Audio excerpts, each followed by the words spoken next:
And a big ol' howdy, howdy, howdy. Welcome back to SciTrek, your sci-fi TV and movie channel. There we go. Almost jumped up all over my words there. Good Lord. Happy Friday and happy Radical Wasteland podcast day. How are you, Greg? I'm good. Welcome back to the Wasteland, everybody. Greg the Ghoul here with Harris, my human companion, and we returned victorious. We were cons have survived. Great cons. Yeah, that's right. We have brought glory unto Papa Khan and the whole tribe. That's right. We 2 weeks ago we went to Good Springs, Nevada, to the Pioneer Saloon, the actual Pioneer Saloon, for the Fallout faction. Oh my gosh, I can never, I keep tripping over the name of this event. It was the Fallout faction games, Fallout New Vegas faction games. And we went in repping the Great Cons. And the Great Cons were victorious, which is pretty dope as hell. Not that, Harris or I actually made any great contributions to the effort. I think we mostly just showed up and were more moral support. Although, I did pretty good in the lock picking practice round, at least. I was about to say the one thing we didn't get on camera, of course. I think I got decent footage of that, but I'm still I've been terrible about uploading stuff, but hopefully we'll actually get a recap video up pretty soon of all that. It was a great time. You've got your battle vest on right now, your con vest. Where did I put? I don't have jet, whatever it's called. Oh yes, that's right. Yeah, that was actually really cool. I didn't know what to expect. What did I? Oh, mine's over there. I'll grab it when we have a moment. Hello, everybody. Good to see you all. Thank you all so much for being here today. Where's a good place for me to upload a picture? Anywhere you can just bring it up on your screen, you should be able to present it. It just has to be in the same Google Chrome tab or Safari tab, so on and so forth. Gotcha. Okay. Uh-huh. All right. Let me see if. And David, yeah, we have plenty of pictures and vids. We're actually gonna try to get that coming up here pretty soon. We've both been out of town, so yeah, I went right from Vegas, pretty much right to Arizona. Not right from Vegas to Arizona, because I was producing a friend's show out there, and just got back from all that, and I've just been playing catch up all week. So it's all the footage is still on my phone right now, but we will get that uploaded and edited together into something really cool. Had a lot of fun. That is a jet inhaler, as I was informed. I want to say, what was the guy's name? Big dude with the furry vest and the Viking horns. It's not Jerry. It was it was an R. It was like Reese or Ryan. Ryan. There we go. Ryan. Okay. Yeah. So we neither Travis or I had ever been to an event like this. I didn't know what to expect. I didn't know anybody here. I was like, well, we're just gonna do this, and we showed up. We had our vests on, and I just kind of walked in. I got there before Harris by about an hour or two, and I just kind of walked in, and I saw a whole bunch of dudes, or guys and girls, all in similar vests, and some of them are super detailed, and I'm looking at this going oh man, I'm gonna get snobby cosplay people looking down on me, because I literally just have a vest and some Amazon patches on that. It was incredibly low effort, and I had bigger plans, and of course time is just the enemy of creativity sometimes. So I was just I'm gonna deal with some cosplay snobbery here, and people are gonna give me a lot of crap. And no.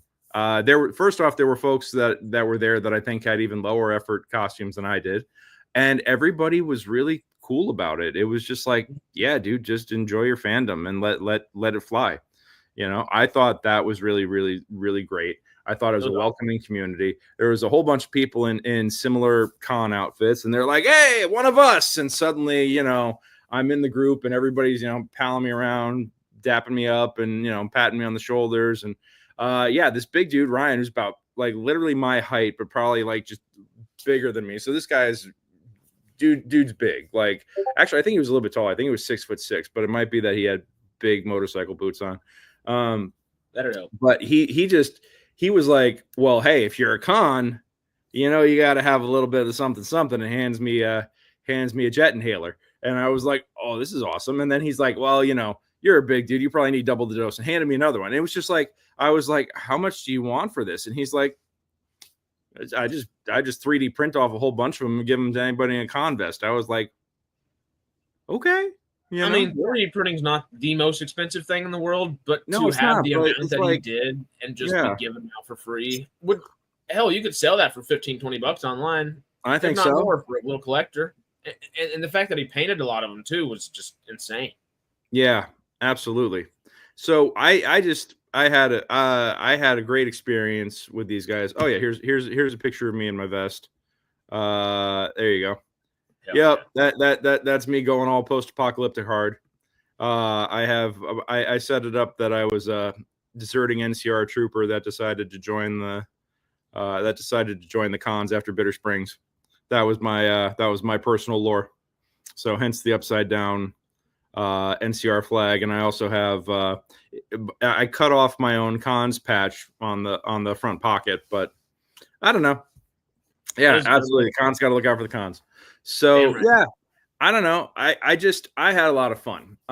When I got there, they were playing faction cornhole. They had set up a bunch of cornhole boards, and they had done things like tape pictures of the leaders of the various factions on the cornhole board. Like they'd have like they did like a South Park, like, you know, from here up of the head is at the top of the hole, and then from here is at the bottom of the hole.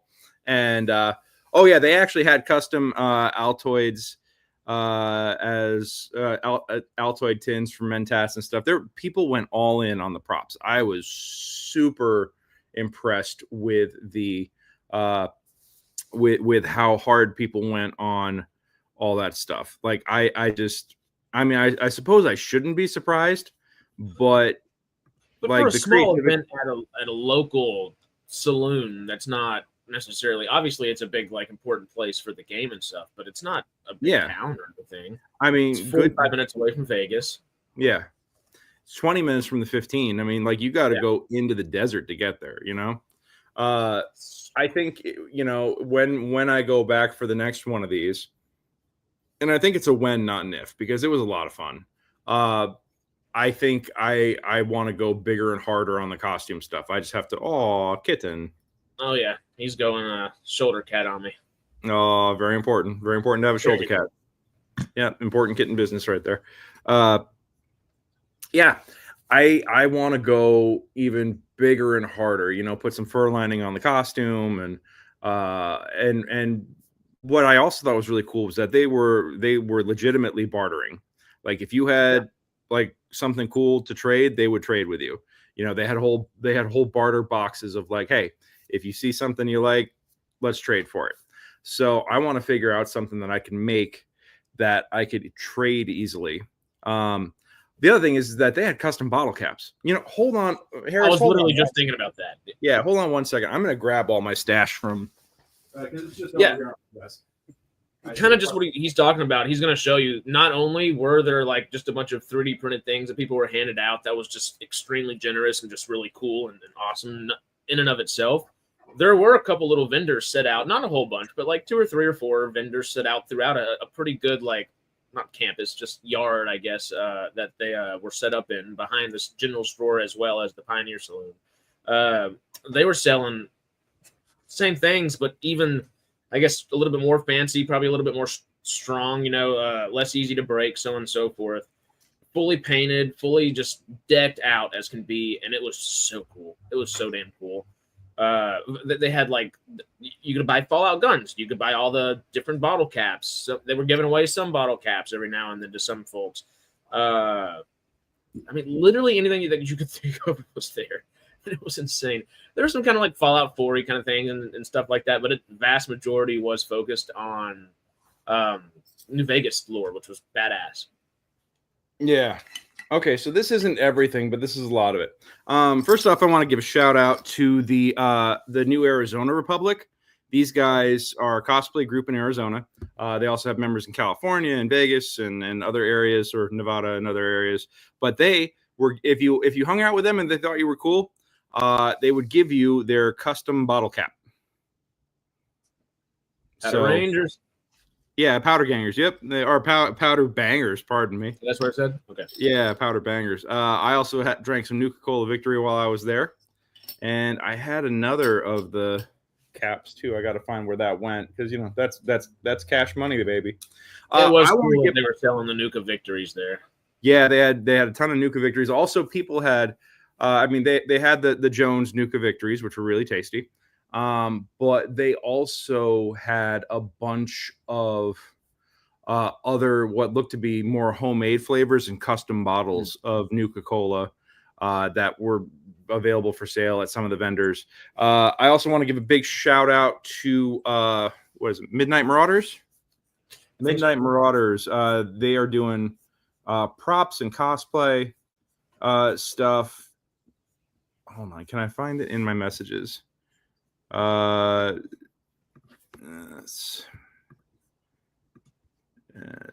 want to find it real quick because they I want to give a shout out to these guys because they have really cool stuff. They have a Facebook page that goes to an Etsy store, and they actually have a physical presence like in a thrift store in Yermo, which is about halfway between here in Vegas. Midnight Mercenary Supply. Okay, there we go. Midnight Mercenary Supply. That's what it is. That sounds just like a cool setup. Your buddy has a store and is like, well, we do have some extra space. Yeah, and just let them set up a little space. So they had some really badass patches that I'm going to put on my vest. I had to get The Future Looks Bright. I had to get Welcome to New Vegas. Oh, that's perfect. I got my big ass back battle patch that I'm very, very excited to throw on my vest that says Atomic Joe Coffee. I was like, out of everything, they had all kinds of stuff about, like nuclear blasts or, killers or this or that, or, the savageness of the wasteland. And I went with coffee because, well, rightfully so. Honestly. But I also was going through the weaponry and stuff like that. And I did a triple take when I first saw this. And then I realized that they had a crate full of baseball grenades. So I got this for me. And then I had to get one. Well, Brett also, he's not a big major Fallout guy. But my buddy Brett, whose show I was producing in Arizona, his show is about baseball. So I had to get him one of these for a happy opening gift. And I tossed it at him. I was like, hey, think fast. And he kind of yelped for a second and then laughed at it real hard once he realized what it was. And he's like, this is perfect. I love it. He said that's throwing that is the only way he'd ever get to strike out Shohei Ohtani. Honestly, I wouldn't be surprised if he worked that into a show somehow. Yeah, that wouldn't surprise me either. So, and I got my jet inhalers, and one of them is already custom painted a little bit. So, big shout out. Yeah, I'm confusing left and right here. All right, here we go. There we go. Still, I just to those guys. Ryan taking the time and effort to do that for as many people as he did is just awesome. That's just sick. Yeah. No, big respect to these dudes. Incredibly welcoming community. And just wonderful people all around, just standing around, chatting with folks. It was like a party, That'd be a very expensive, a very explosive pitcher trap. It's like, I've activated my trap card. Ha! Surprise! So they were doing cornhole, and then they did a round of trivia, and then after trivia, they did. Oh my gosh, where's my list? Because they had a whole agenda. I got there about I was like, oh, this is gonna be like a party, and it's kind of going. And it's like, no, this was actually pretty regimented out. They did here's the photo that I was looking for. Let me present image file. This is the one. All right, go ahead and throw that up. Oh, Badass. Yeah. So if you look at it closely, they had the opening ceremony start at 3:45. Doors opened at 3. 3:45 was the opening ceremony. The beanbag toss is about when I got there. I got there towards the end of that. They did a round of trivia. Then they did the lockpick competition, the lockpick relay. And then they did more Fallout trivia. Yeah. The first round of trivia was New Vegas specific, and then they did the lockpick relay, and then they did all Fallout trivia. And then they wrapped it up with the trophy ceremony at 9. And I had some fun trying the lock picks out, and I managed to actually pop the lock in practice. And I was like, oh, hell, this is going to be easy. And they were talking about how tough the practice locks were. And if you got the practice locks, it would be no problem with the competition lock. It'll be great. Nope. The lock that I picked for the competition, I couldn't get my tension wrench and my rake in there at the same time. And I actually wound up fumbling for about a minute. And you had a 2-minute timer, I might add. Yeah. So I was fumbling for about a minute. And then I was just like, F this. And I jumped over and I found a different lock and managed to get everything in there. But I just barely gotten started when time ran out. So it was a noble effort. And I had a great time. And then, but ultimately it was fruitless in that regard. But yeah, and the NCR was ahead by like 10 points at the end of that round, going into the final round of trivia. And then we wound up having dinner and just talking with people, and we completely missed the last round of trivia. Dinner with what was she again? She's not the general manager of the place. What was she? No, she was so I wound up striking up a conversation with this girl, Lee, who works at the Pioneer Saloon. She started chatting me up when I walked in. I was looking at swag to buy and some food to grab because they've got incredible milkshakes there. If you're familiar with like Black Tap burgers and how they have those crazy $15 milkshakes, like the saloon does similar ones. I had a Reese's peanut butter cup one that was absolutely incredible. You got the mint one, yeah? That was crackalicious. It was. Oh my god, so good. So yeah, very, very, very, very good food. And then I got to talking with Lee, who was really cool. She, as she described herself, she's a hobo, and had just gotten. Yeah, she just kind of like wanders from place to place, gets a job, works there for a little while, and then moves on. She said she's lived in Europe, she's lived in Australia, she's lived in Canada, she's lived in all over the U.S. Alaska for a while. There's a lot of cool places. And just she'll go to a place, pick up a job, hang there for a little bit, and then when she's ready to move on, she quits and moves on. She said she'd been in Good Springs for a year or two, though, right? No, she just got there. She's planning on staying about a year. Oh, that's right. Okay. Yeah, she said she's gonna stick around through the Fallout New Vegas days in November this year, and then she says she'll probably move on after that. Okay. So that's their big that's the Pioneer Saloon's big annual celebration that they started. This is going to be the 4th year of it. They said that the first year they got about 1,000 people. Second year they got about 4,000. Last year they got about 8,000, and this year they're expecting double that. Let's do it. Yeah, you know what? And what a time for Whiskey Pete's to go out of business, and the Buffalo Bills being the only one left there. It was sad seeing that parking lot so empty. It was just so odd. It looked very Fallout already. Just how busted up it all looked so quick. I was bummed. That was one of my favorite stops, favorite rest stops on the way back to California for my previous Vegas trips, even before I got super into Fallout. It was just a great place to run in. But we stayed at Buffalo Bills, which is known as which was the inspiration for the Bison Steve's Casino, and they do have the roller coaster there. The roller coaster does not run, and you cannot walk on the tracks like you can in the game, unfortunately. But it was pretty dope. I mean, it was clean, and they had a couple of food options downstairs, and the casino was kind of cool. Although I had to drive back to the strip to play poker because they didn't have a poker room. Yeah, well, we lucked out too, and that guy gave us. There was a guy in front of us at line for the buffet, which was like $50 a head for a buffet. Kind of what you expect for something around Vegas area, so on and so forth.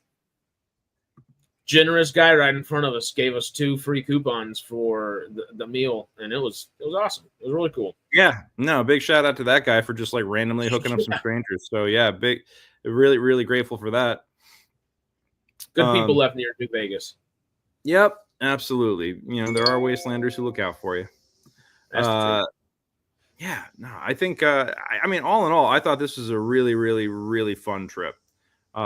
I think I found out that it sounds like they're gonna do another faction games in May. Ooh. I think that's what was getting talked about. I don't think I'm going to be able to make that one because I have a ton of stuff I have to do.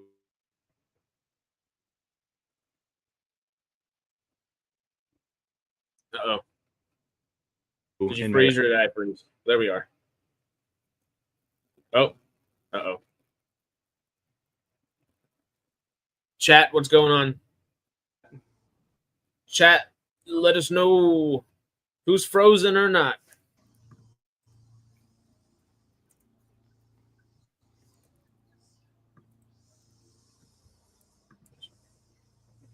Uh-oh. Oh, can you hear me? See me now? Oh, there we go. Okay, I couldn't tell who was frozen or not. Oh, there we go. Sometimes it is me and my Wi-Fi too. Oh, but yeah, you're good now. Now it's all gibberish. Okay. All right. Hopefully it. Yeah. There we go. Yeah. Sorry about that. I'm also just. Here's fine. Yep. That's a first. Usually it's totally me. Well, I just. I've been trying to pull images out of my photos while we're talking. And I just grabbed a video by mistake, and that video is lagging my system real bad. So I see. Yeah, I'm back. Guess who's back again. But you know, I actually want to show off first off the trophy that we were competing for. If you want to share that real quick. So apparently this is what we're competing for. Dude, this is dope. It's such a cool little trophy too. Like, oh yeah, this one they were playing cornhole.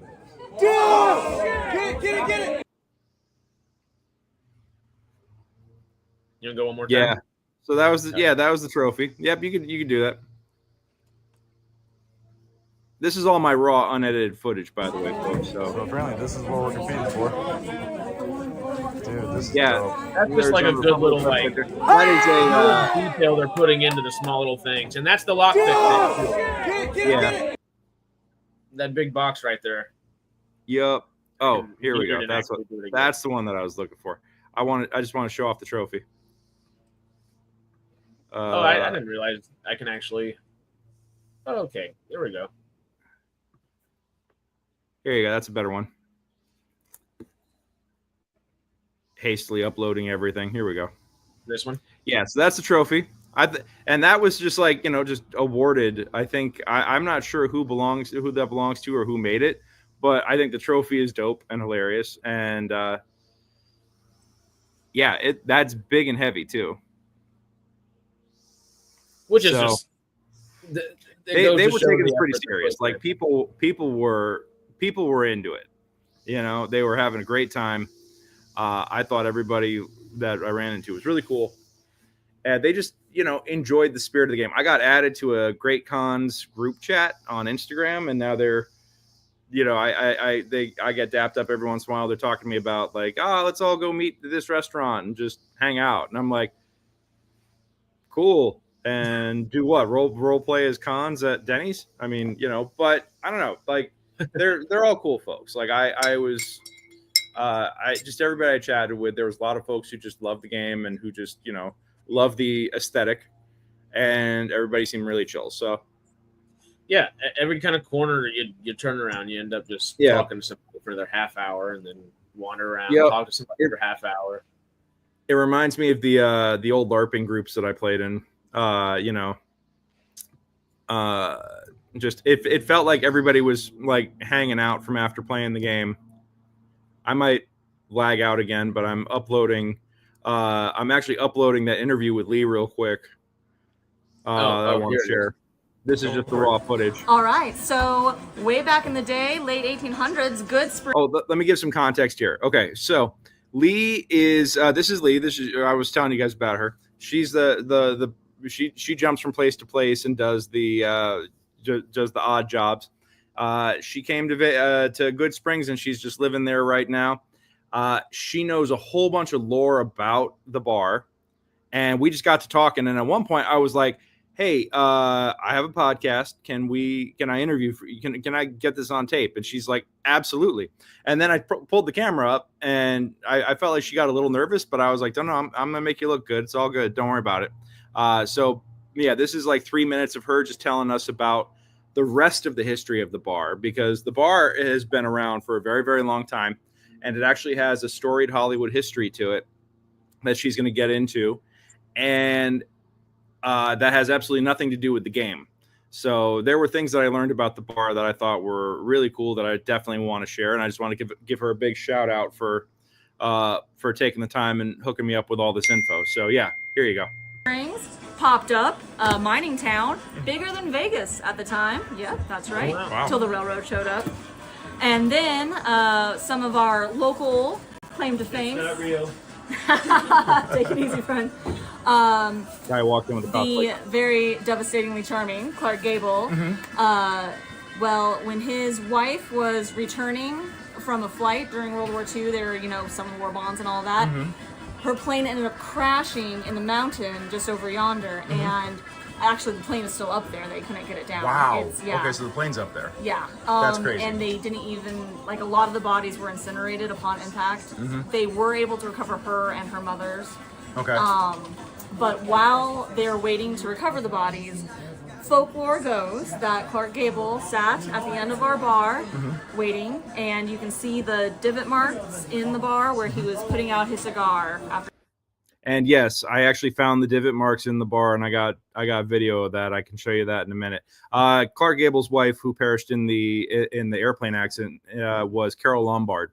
For those of you with a sense of Hollywood history, so yeah, Just the fact that it was Clark Gable is insane.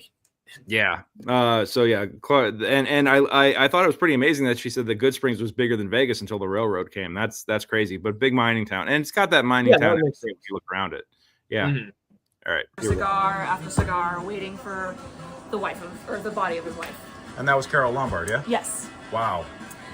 Then we also have in 1918, there was an out of work miner, Okay. and he showed up for a poker game in the saloon, and he might have got caught dealing from the bottom of the deck, which is a great way to cheat. And the fella that called him on it, well, our miner did not appreciate being called a cheater, so he went to jump across the table to choke out the guy, but he drew on him, and pow, pow, pow, bullet holes in the wall to Okay. this day. Yep. The place itself, built in 1913, original ceiling and walls are tin print. So this is tin print ceiling and wall. That's incredible. The handiwork for this, Michael Fail Yeah, is that's the insane. fella that built all of this. He also had a hotel, but that burned down in the 60s. Oh, geez. Okay. Yep. Oh, I didn't realize Wow. that. So yeah, there's a few ghost stories that go along with this place. Really? Like our miner friend. Okay, he's a well, bit obviously, yeah. mischievous. He's not the nicest spirit, but we have had some ghost hunters come through here and whatnot. So history, Fallout. That's incredible. Everything you want. So then I go in and I plugged. I told her, I was like, "Oh, you should contact the guys from Watcher to have them come and do Ghost Files out there." And that was pretty much the end of that conversation. I forgot that's still tagged onto the end of this file. But yeah, shout out to Watcher, shout out to Ghost Files. Do you guys, anybody here watch Watcher or Puppet History or Mystery Files or Ghost Files or any of the shows they do? Anybody? She's not here right now, but Shelly, one of our first and most ardent supporters of SciTrek, she's one of our admins, moderators, yada, yada, yada, so on and so forth. She is huge into all of that. And we've seen some of the things that she's done. She's done some of that herself, and that's always fun and interesting. I love that kind of stuff. I'm not like super familiar with it all, but I love that kind of stuff. Very cool. Very, very cool. So yeah, no, I'm super grateful for Lee for her time and her knowledge and expertise in all of this and being willing to share. Yeah. So like during the last round of trivia, we wound up just grabbing dinner, sitting and shooting the shit and, talking with her, some of her coworkers, some of the other cosplayers, and I did basically get the contact info for. Well, we got Lee's contact info because I want to have the owners of the bar on the podcast here soon. Yes. And I also got the contact info for the guys behind the New Arizona Republic, who are the Fallout cosplay group that were repping mostly the cons, but they had some other folks, other factions represented in their group as well. And we're going to have them on for an episode as well, just talking about the art of Fallout cosplay. So those are a couple of upcoming episodes we got that, we should have lined up in the next in the next 2 weeks and in the next month. I'm super stoked for all this because I think it's really cool to talk to the folks who are behind the culture, of the fandom of this game, and talking about like the inspirations behind it and what it means to them, and the how they get creative, and I don't know, like how they 3D printed Jet, yeah. To take the time and the effort to do all that, it's insane. I'm so pumped, and to have, I think these episodes leading back into May almost, because it's going to be the majority of April that we can kind of keep this kind of bi-weekly kind of stuff going. Hopefully I can make it out there in May, and maybe I can convince Chazz or another one of us SciTrekkers to go out there, and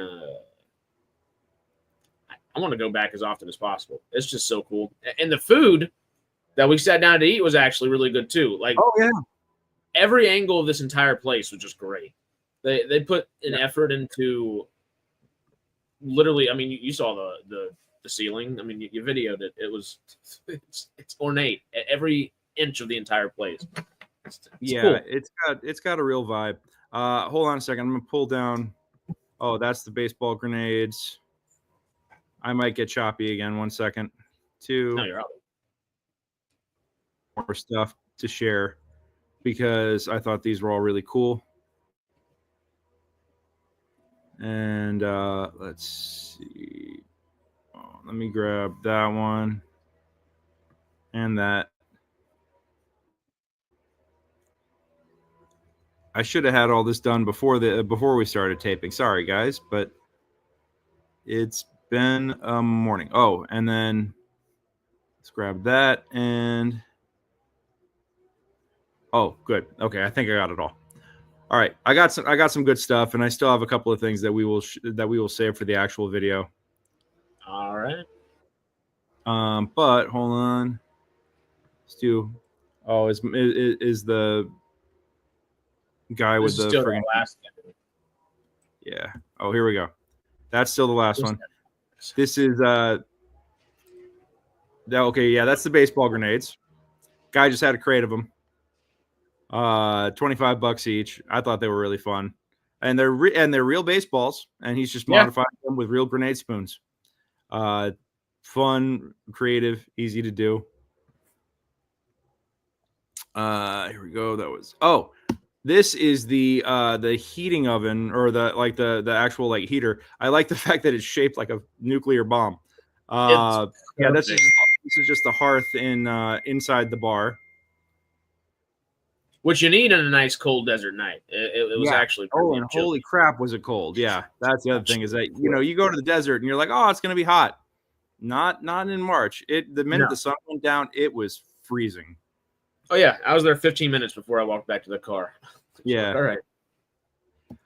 In the main dining room at the bar, they had one side of it is the Carol Lombard and Clark Gable Memorial Room, where they have all this Hollywood history about them and the plane crash and everything. And then that's all batter up stuff. That's my next trip. Ew. That's a different podcast entirely. That's baseball, Greg. That's not Fallout, Greg. It was a successful run though, which was awesome. Very successful run. We were very, very happy with. My buddy Brett's got a one-man show where he does stupid human tricks with baseball statistics, and he got invited out to the Scottsdale Center for the Performing Arts. So he and his wife went out there. His wife is his stage manager, director, and partner in that venture. And then my wife and I went out to be the producers on the show. And basically just assist with whatever they needed. And we had a really, really successful 1 week run there and had a lot of fun. There sounds like they're probably going to bring us back next year. So if you're in Arizona at all next spring for spring training, come on out and enjoy the show. I'll give you more details when that happens. But yeah, show them the clip with the t-shirts in the thumbnail, because that's the Midnight Mercenaries right here.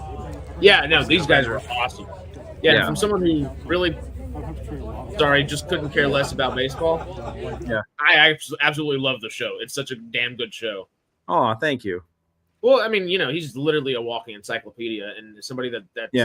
that knowledgeable about something can just talk about it for hours, as obviously you know.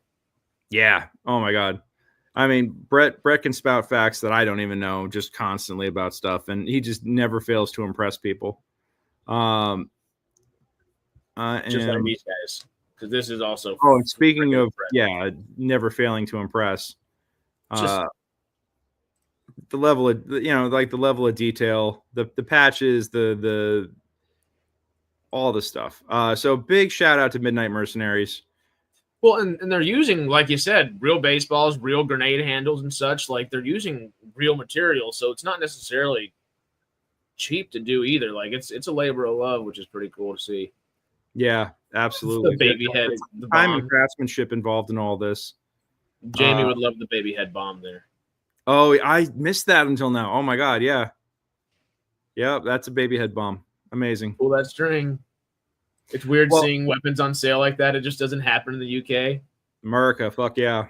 Yeah, they're also these aren't necessarily. They're all fake. Those are all rubber weapons. They're all cosplay weapons. Yeah. They're all either rubber or they're airsoft. But yeah, they all look pretty authentic. Which is pretty damn cool. Yeah. The sci-fi stuff is all 3D printed. The blunderbusses are 3D printed. The AKs, I want to say, are airsoft. The M16s are rubber.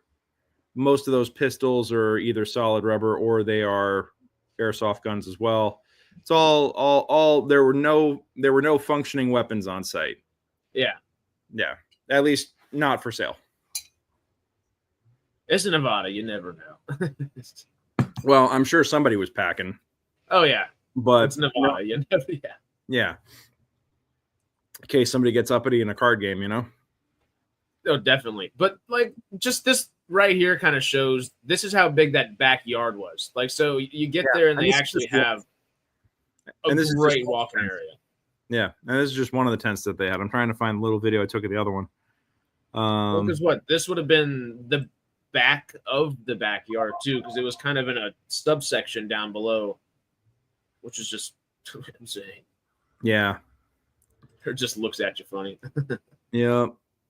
Oh, and then this is I can only share 3 videos at once. Right. Maybe you can click on the other ones and I'm going to remove one. Yeah, there we go. Right. So much good stuff. Still No. Being stopped. As someone who is a producer who has dealt with having stage weapons in my vehicle, that's a concern. That's a legit concern. I drive very, very carefully when I have prop guns in my car. I mean, rightfully so. Thankfully, Nevada, they might be like, "Oh, that's cool, dude," but going back into California, good frickin' luck on that one. As long as California at least understands, like, Hollywood, and props and stuff. That so as well. big, that it's like, hey, look, I have prop weapons in the car. They are not real weapons, and that they will want to check it.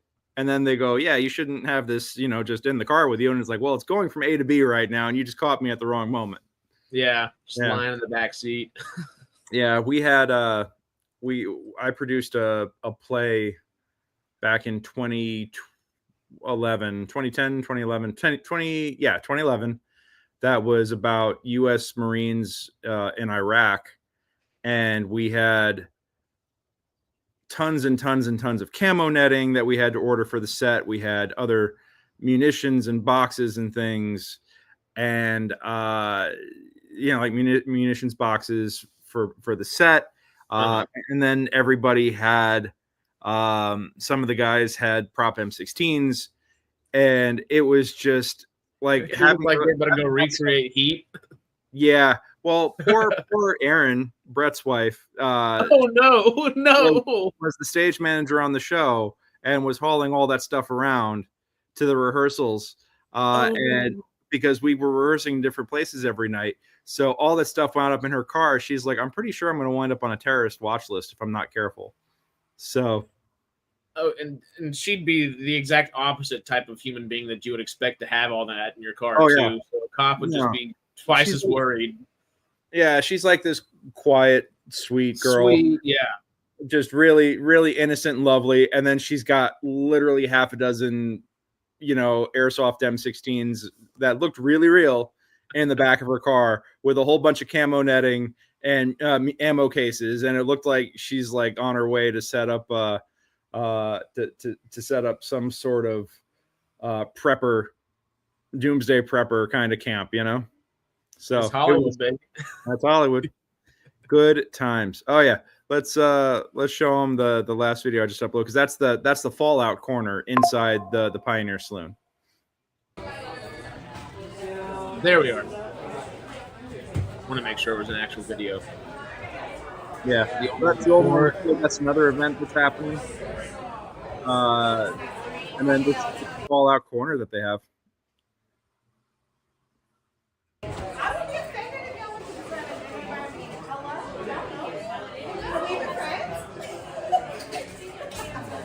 Do you remember who that's signed by? I didn't get that. I didn't get that close to it. I got to ask about that. I will ask in May. There was so much. There was so much and so much to shoot. I was just grabbing whatever I could and didn't think to get too much into the detail. Peter, great question. Did the incident on Rust with the armor and Alec Baldwin and the tragic death of the director and the wounding of the DP, did that change the landscape with prop weapons? Simple answer, yeah. I mean, I don't think so, honestly, because that was such a freak accident. I think what it did was that it didn't change existing regulations. It got everybody back on their best behavior and minding their P's and Q's on the regulations. Because what happened on Rust was allegedly, now this is my understanding of it, I didn't follow the case. I haven't followed the case in a while, other than the fact I know it's been dismissed. What happened was that one of the prop guns that they were using had been modified to take both blanks and real ammunition, and between takes, they had, or like during lunch at one point, they'd gone shooting in the back with that particular gun and failed to switch the ammo out from live rounds to blanks. And they also, when they handed the gun to Alec Baldwin, they told him it was a cold gun specifically. So when you were told that you have a cold weapon is a weapon that has no ammunition in it whatsoever. And if it's gone through 2 to 3 people, handing that weapon off. Yeah, but the part of the failure of the chain of command there is that when you're told cold gun, you're supposed to verify it. And I think a lot of people did not bother to do that step. I think, it's a tragic accident, but they've managed to avoid similar accidents for so long because of the rules and care. And I've been on both union and non-union sets with blank firing weapons. I was in a sci-fi movie years and years and years ago where I had a friggin' machine gun that I was firing off that had blank rounds in it, and they were very generous. This was a post-apocalyptic war movie. For movie of the week for sci-fi. I'm not even going to drop the name of it because it's really terrible, and you don't even recognize me because I'm in a friggin' equivalent of a stormtrooper helmet. But I do get murdered by Don. I do get killed by Don the Dragon Wilson in it, which I thought was pretty dope. But they were, even with like hundreds of extras that were dealing with blank firing weapons. They were on a non-union set. There was a lot I didn't like working about on that set, which is another reason why I don't want to mention that movie. there were a lot of ways that ways that people were being treated and how things were being done in a non-union situation that I was like, I don't like this. But one of the things that they were very, very serious about was the firearm safety and all the protocols being followed, because they knew that this is dangerous. This is movie making can be a very, very dangerous thing. And they were very cautious and followed all of those rules to the letter.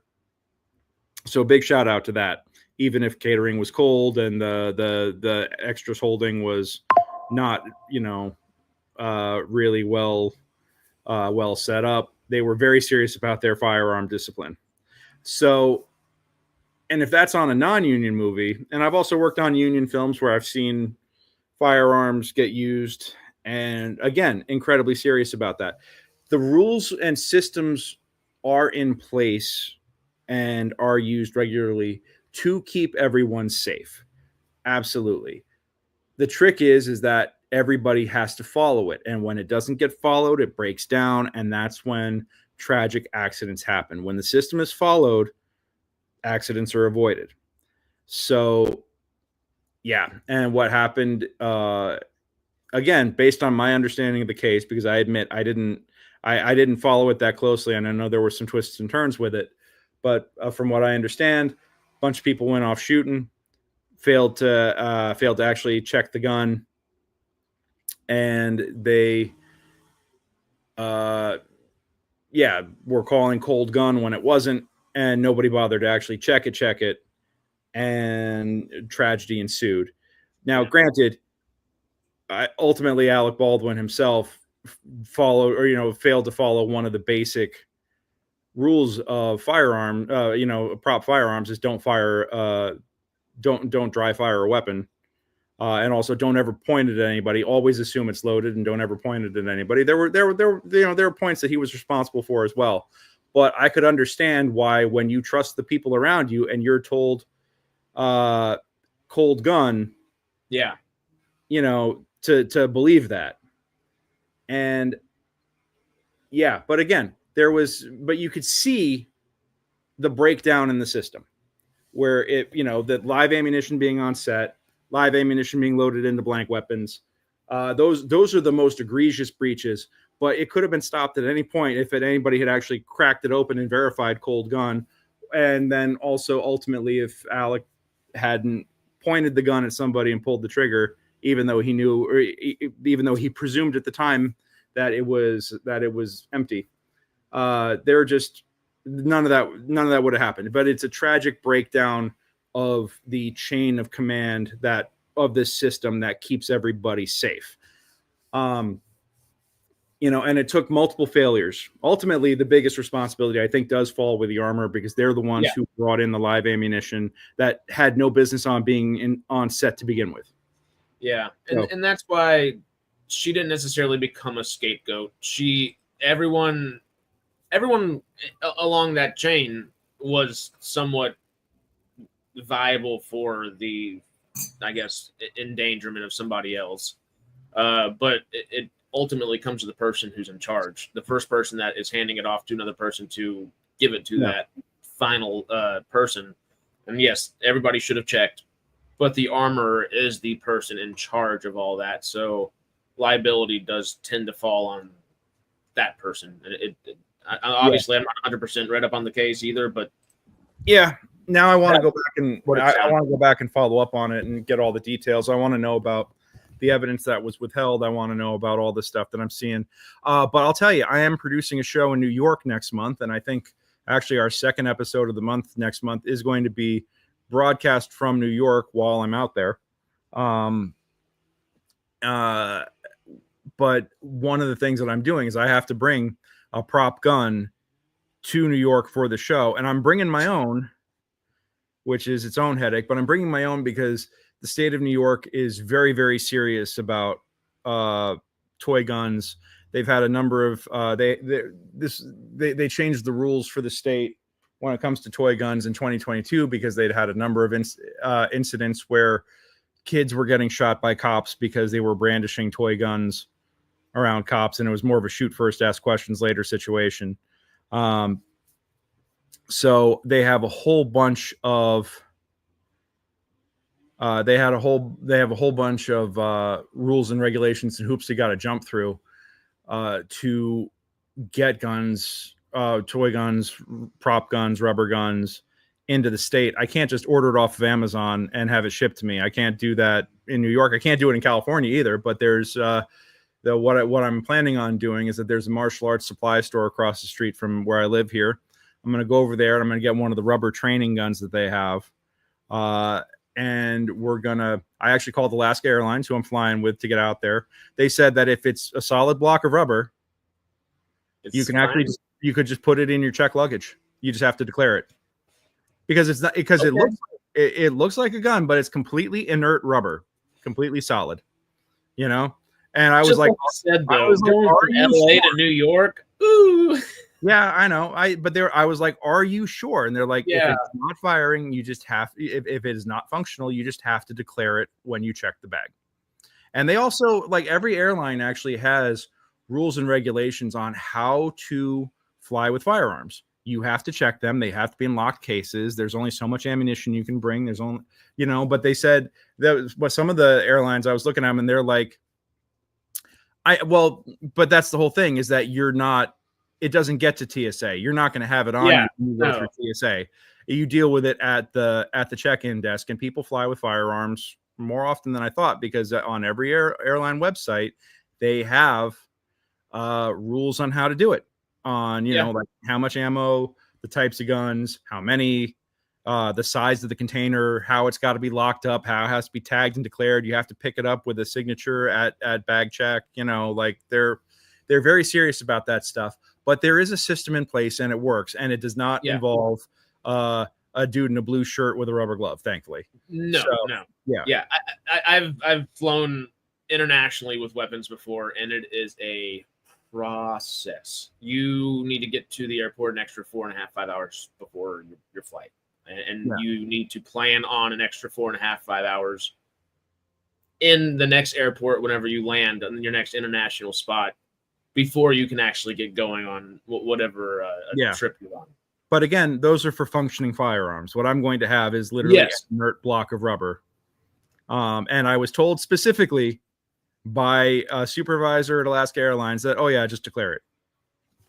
That makes sense. We'll find out. It might be a little iffy, but it should be fine. And it's not swords and axes. Probably the same thing, huh? I think it's the same thing. I think it's got to go through check luggage. They actually do have swords, and they did mention that, and they were like, it's all got to be checked. And it's all got to be declared. And I think they have to have it in like a locked case if it's anything with any sort of legitimate edge to it. I think if it's I've flown with again as a recovering LARPer, I have flown with boffer weapons, and they look at that stuff and they're like, oh, that's cute, but they made me check it anyway. But that was it. Yeah. So because there are definitely different levels of prop swords and axes as well. Like, these were shitty duct tape PVC weapons. They were not anything like good. This was back before they had the foam and latex stuff. Yeah. The stuff that looks really good, but still you could tell it's kind of fake because it's, thick and soft. They're still fun to beat each other up with. Oh, absolutely. So much fun.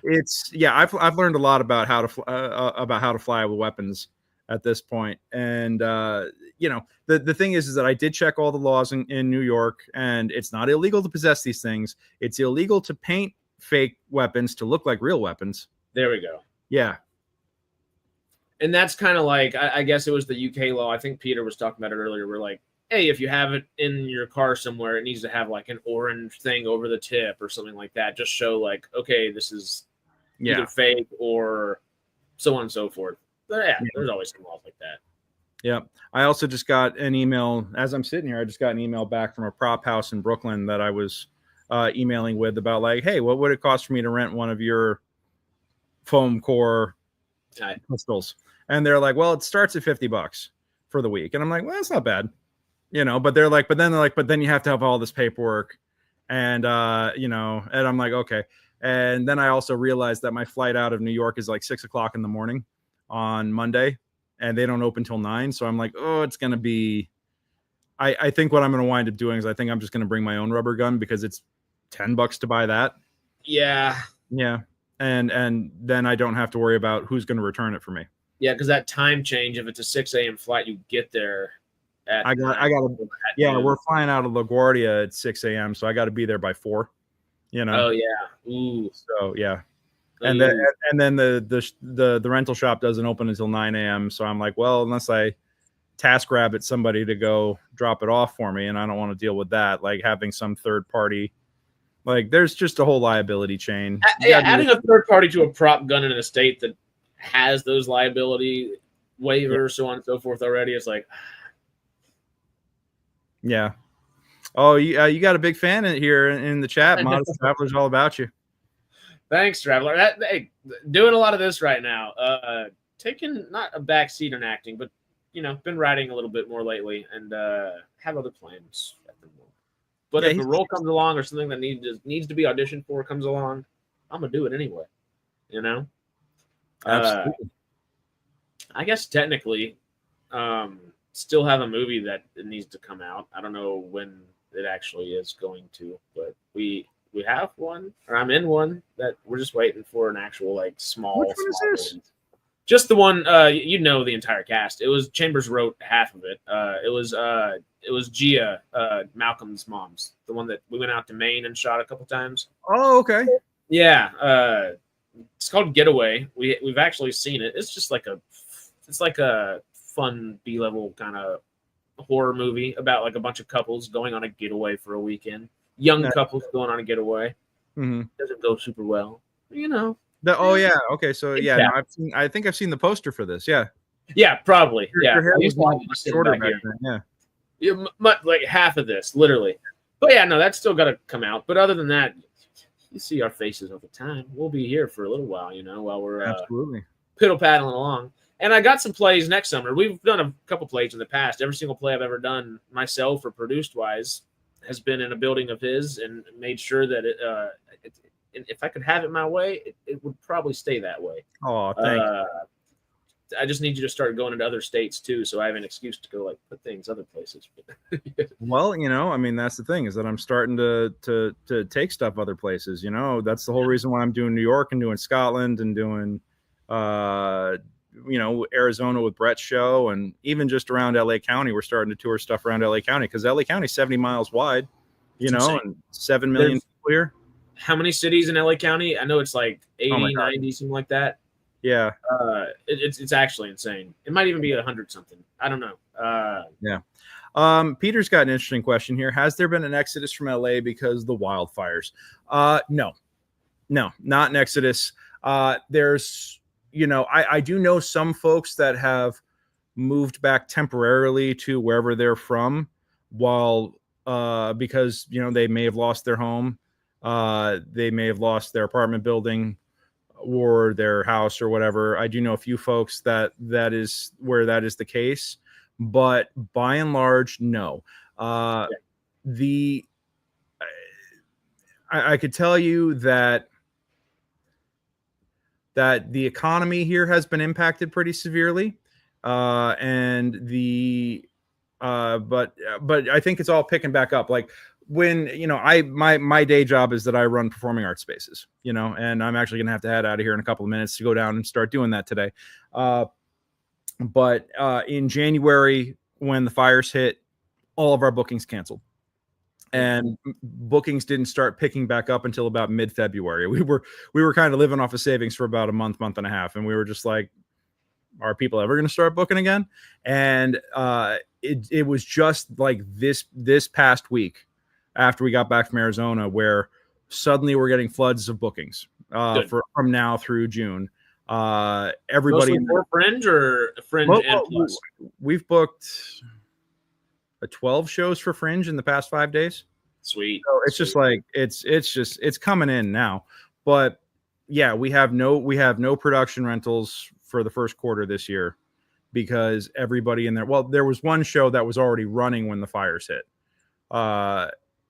And they had their run their audience is impacted on that pretty hard. A lot of people weren't in the mood to go see theater for a while.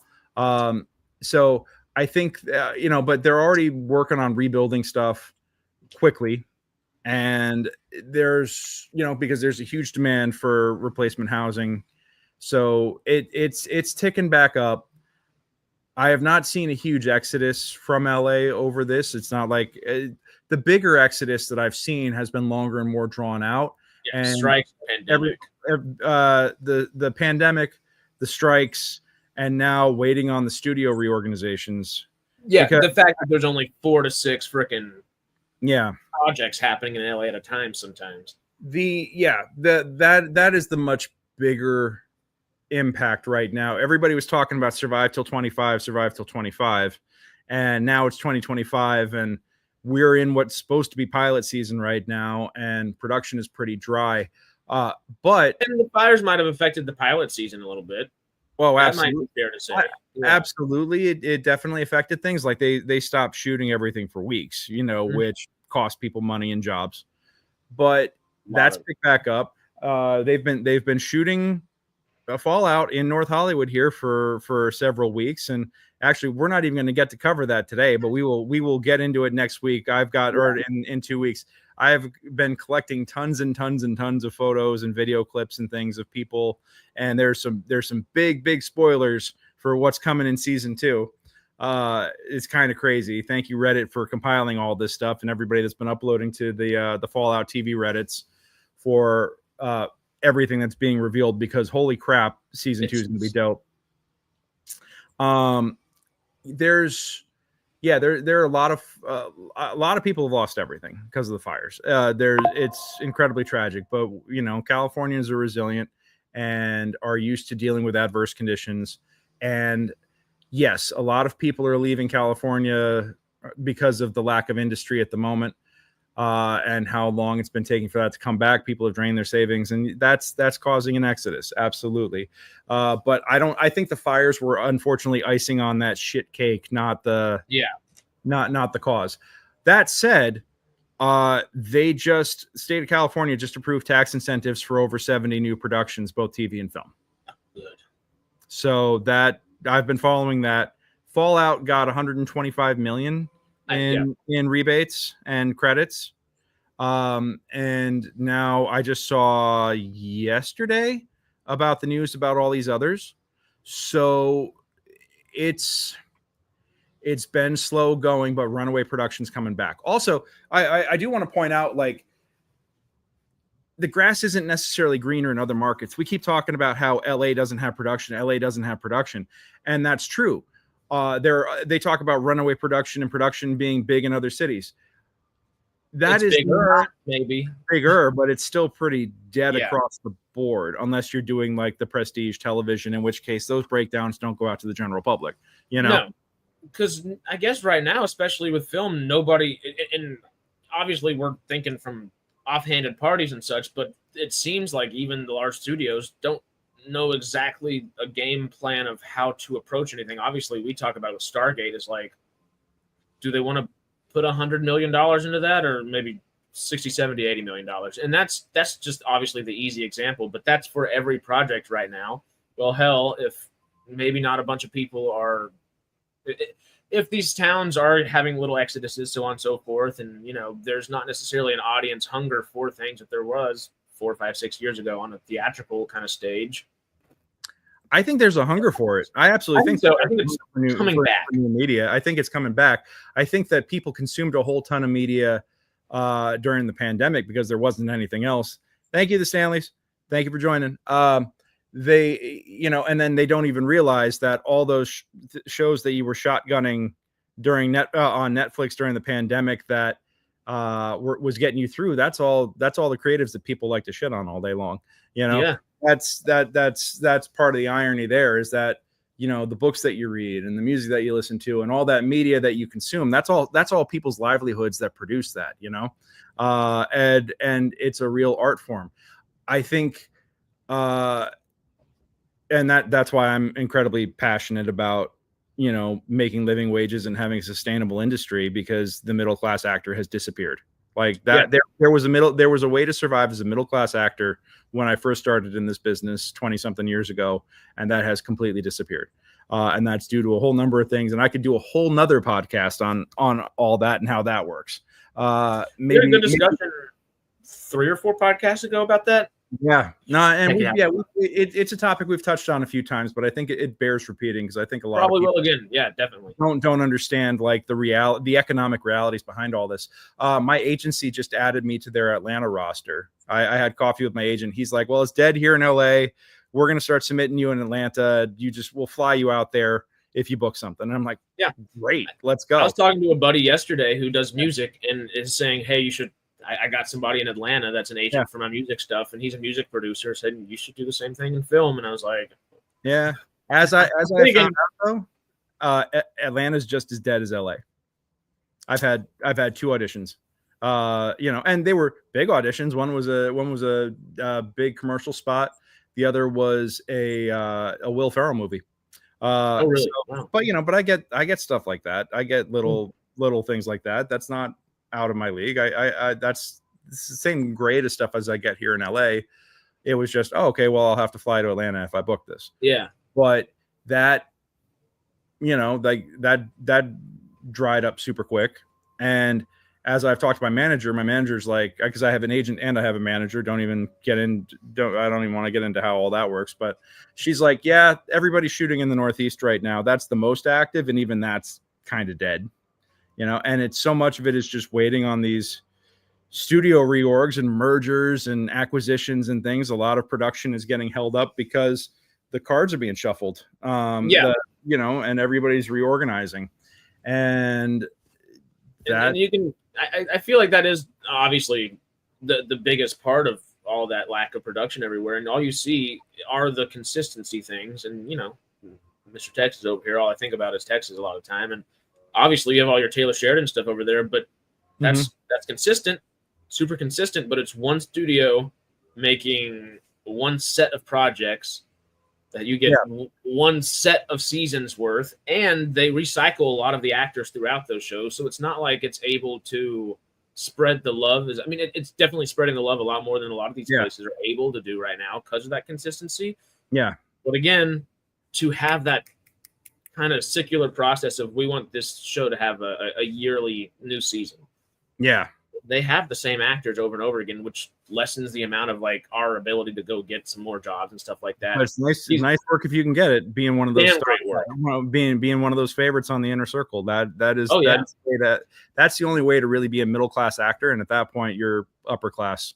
Totally, and you have to go find your pocket in Atlanta, in New York, or Fort Worth, or Toronto, Vancouver, wherever, and that's where I feel like that middle class is still there. But that's it. It's a 1% of like, or it's your 2% of your 1% or something like that. If you can afford your own SAG health insurance, you're already like upper class. You're already an upper class actor. If you could, that's kind of like the sad state of affairs is that if you can afford your health insurance through the union, you're already like top 1% working. Or I think 14% of the union can qualify for the health plan. That's insanity. Yeah. That is an indictment of the industry as much as it is a indictment of the healthcare industry. But this is America. So Peter, the Exodus is for a lot of reasons, and there's probably all the people that are relocating just because of their houses being burned down or just the area they're being in. But I don't know, they might have felt not. I know plenty of folks who lost everything in the fires who are either already rebuilding or have already found a new place to live still in California. Like people who lost places in Altadena moved to Pasadena, South Pasadena, elsewhere in the San Diego. Because that Exodus allows houses to be open right now. A little bit, although there is now a bit of a crunch as people are reorganizing. But there are folks. Yeah, we're going to be feeling the ramifications of these wildfires for a very, very long time. I think we're just still like early on in the tip of the iceberg of how this is all going to go down. It's just it's been a lot, and it's going to continue to be a lot.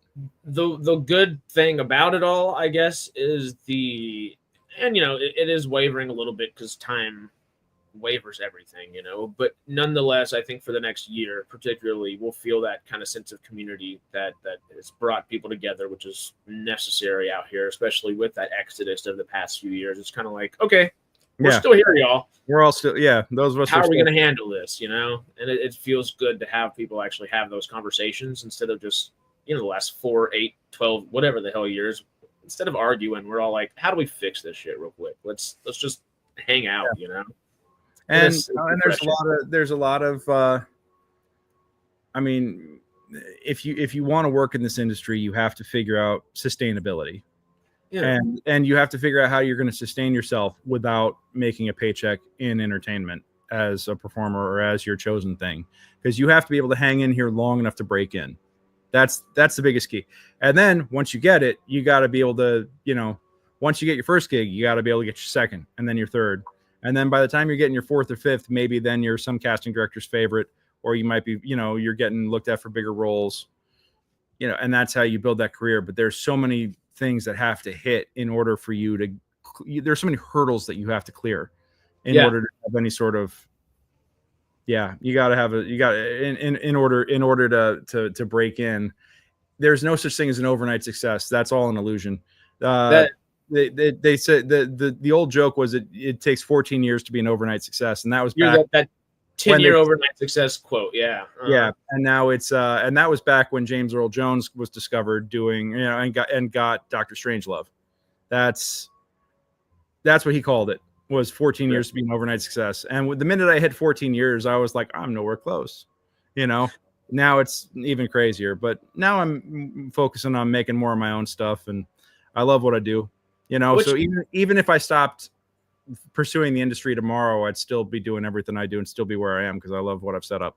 So it's a pivot, and it's kind of like, hell, I was just telling a traveler a minute ago, like, acting's not necessarily like my main focus at the moment.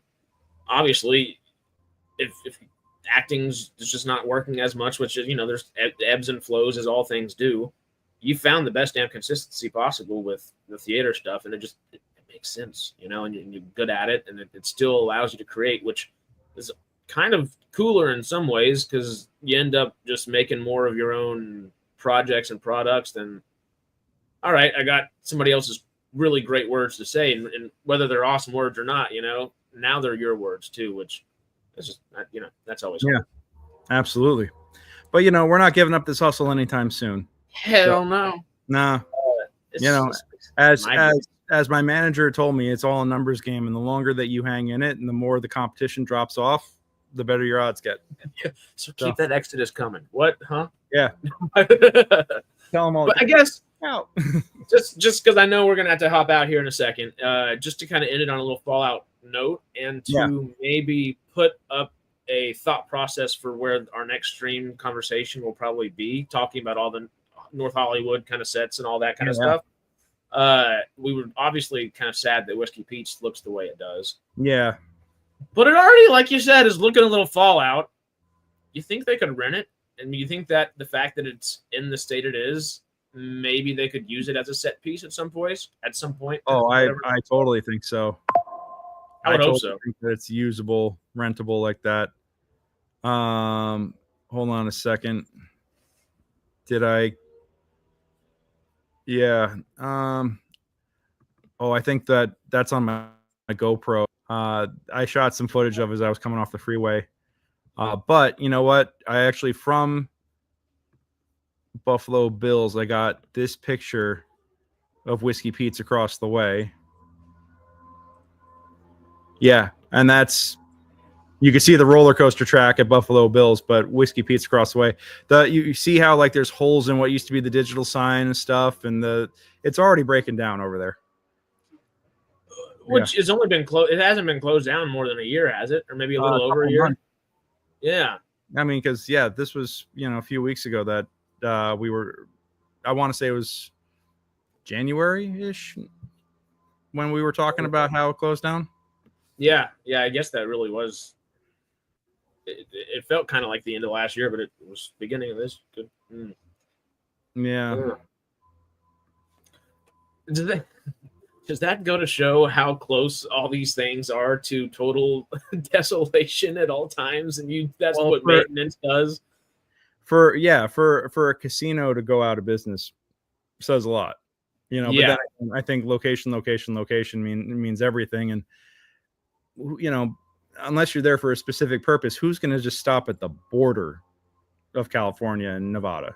And you have, but that's big casinos, I guess, because there's still Prim right there too. That Prim casino. That's true. Although Terrible's, which is closest to Good Springs, that's just a shell of what it used to be. All the signage is still there. The gas pumps are open. And they advertise the Starbucks, but that resort, it's not looking good. No, that's gone. It wasn't even open.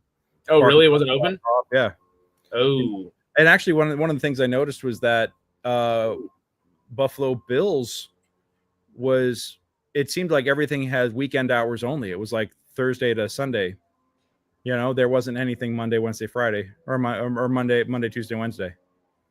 Yeah, and we were there on a Saturday, Sunday, and barely any of the food court was open, any of those places. Breakfast the next morning when we were kind of moving and grooving after Sci-Fi Sundays was 3 places open. You had a Denny's and your one buffet, I guess, and then a couple coffee spots. And the buffet, well, I'm grateful for the fact it was free. I think if I had paid for that, I would have been a little upset because it was a little mid, But we had a little desert angel there.